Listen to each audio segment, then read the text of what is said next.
New year, new me. Every January, most of us pledge to work on ourselves, whether it's exercising or reading more books.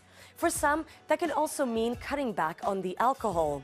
That post-holiday tradition is also known as dry January, giving up booze for one whole month.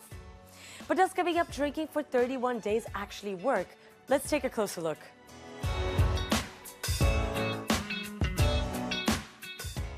Right now, your social media is probably flooded with self-improvement posts and even a couple of announcements from your loved ones saying they're staying sober for the whole month of January.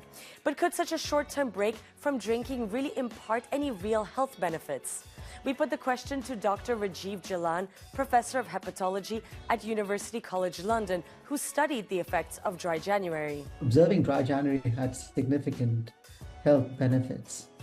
The most important ones that we saw was in patients' feeling of energy, their concentration, their sleep. We followed people up after 3 to 6 months to ask as to what impact did dry January have on them.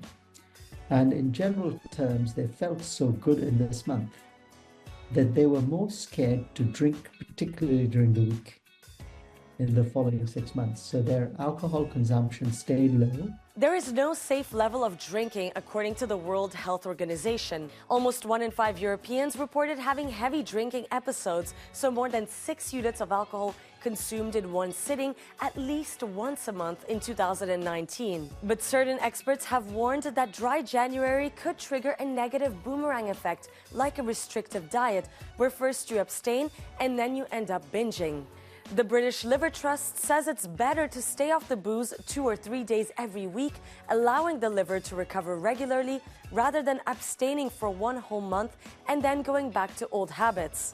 But according to Joe Marley, Director of Communications at Alcohol Change UK, the charity that started the Dry January campaign back in 2013, studies have shown otherwise. 7 in 10 people are drinking in a more mindful way, in a healthier way, even 6 months down the line. So there's not really evidence for that cliff edge at the end of January that people kind of fall back into old habits. But if doing dry January sounds too daunting, you could also try damp January. That means allowing yourself a drink or two only for special occasions such as a birthday or a wedding. Thank you for watching and Happy New Year.